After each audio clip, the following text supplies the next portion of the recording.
تجزیہ کار ندیم شہزاد صاحب وحدہ میں ہمراہداری کریں گے۔ جی ندیم صاحب بہت بہت شکریہ ہمیں جوائن کرنے کے لیے۔ جی ندیم صاحب، پاکستان کی جانب سے آپریشن بنیامین مرصوص نے بھارت میں تباہی مچا دی، اس حوالے سے آپ کیا کہیں گے؟ جی بالکل، رات کی تاریخی میں بھارت نے ہمارے 3 ایئر بیسز پر جب حملہ کیا تو اس کے بعد D G I S P R Ahmed Sharif وہ فوراً آئے اور ان کی جانب سے بات واضح کر دی، اور آخری الفاظ جو ان کے وہ یہ تھے میسج میں کہ پاکستان زندہ باد، پاک افواج پائندہ باد۔ اور اس جواب کی تیاری کے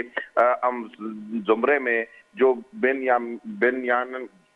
بنیان المرصوص جو آپریشن لانچ کیا گیا، یہ قرآنی آیت کی روح سے، اس کے معنی ہیں آئینی دیوار کے، اور اس وقت فجر کا وقت تھا اور جس میں نعرہ تکبیر سے جو فضا گونجی اور بھارت کو منہ توڑ جواب دیا گیا اور بھارت کے 26 مقامات کو نشانہ بنایا گیا، جو کہ ان کے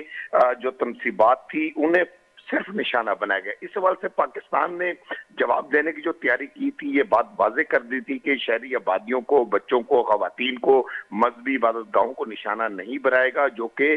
جنگ کے عالمی قوانین کے رولز بھی ہیں، اور پاکستان نے اپنے دشمن کو آگاہ کر کے اور اس کی بارہ بار جو اس کی مکروہ جارحیت تھی اس کا جواب دینے کے لیے جو آپریشن یہ لانچ کیا، اور جس کے اندر ہمارے جو میزائل تھے اس میں فتح 1 کا جو استعمال کیا گیا، جس کی 120 کلومیٹر رینج ہے اور کامیاب تجربہ رہا، جس سے پوری قوم کا سر فخر سے بلند ہو گیا ہے، اور اس پر وزیر اعظم پاکستان محمد شہباز شریف نے بھی پاک افواج کے بہادر جوانوں کو سلام پیش کیا اور اپنی افواج پر فخر محسوس کیا، اور اس حوالے سے آج وہ قوم کو اعتماد میں لینے کے حوالے سے پریس کانفرنس بھی کریں گے، قوم سے خطاب کریں گے اور قوم کو اعتماد میں لیں گے۔ اس کے ساتھ ساتھ جتنے بھی بھارت کے جو ٹھکانے تھے جن کو نشانہ بنایا گیا تھا، اس میں پٹھان کوٹ کی ایئر فیلڈ جو اس کو تباہ کر دیا گیا تھا، اس کے ساتھ پاکستان نے ملٹیپل ٹارگیٹڈ پر جو حملے کیے تھے، یہ ٹارگیٹ کو اچیو کیا تھا، جسے ادم پور تھی ایئر بیس جو اسے تباہ کر دیا، اڑی سیکٹر جو ان کا اڑی تباہ کر دی۔ اس کے ساتھ ساتھ جتنے بھی ان کے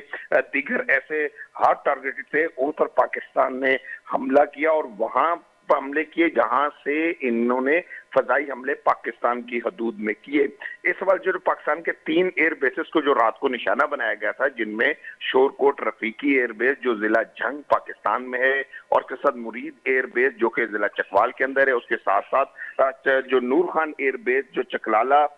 راول پنڈی میں ہے، یہاں پر حملے کیے۔ اس کے علاوہ بھارت بار اپنی جارحیت سے باز نہیں آ رہا تھا، جس پر پاکستان نے عالمی سطح پر، سفارتی سطح پر رابطے کیے، دیگر رابطے کرنے کے بعد پھر پاکستان حق بجانب تھا جواب دینے کا، اور ایسا جواب دیا، منہ توڑ جواب دیا کہ بھارت کے اندر اس لرزہ طاری ہے اور بھارت کے اندر کھلبلی مچ چکی ہے، اور اب اس کا جو وہ پروپیگنڈا کرنے والا میڈیا، منفی میڈیا، مکروہ چہرہ جو میڈیا کا تھا، وہ بھی تسلیم کرتا ہوا نظر آ رہا ہے کہ بھارت پر حملے ہوئے ہیں، اور وہاں کی وزارت دفاع نے بھی اس بات کو تسلیم کر لیا ہے کہ ہمارے ایئر بیسز پر حملے ہوئے ہیں اور اس سے ہمیں نقصان ہوا ہے، اور یہ وہ کامیابی ہے پاکستانی افواج کی۔ اور اس کے ساتھ ہی پاکستان نے جو ایک بات سامنے ہے کہ سائبر اٹیک بھی ہوئے، جس میں 70%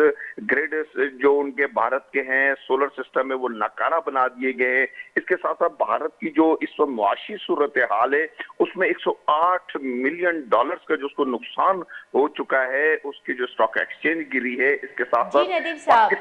ندیم صاحب آپ کیا سمجھتے ہیں کہ اس طرح بھارت پر جو ہے وہ تباہی مچی، اور بھارت کی جانب سے آپ کیا سمجھتے ہیں کیا رد عمل آ سکتا ہے؟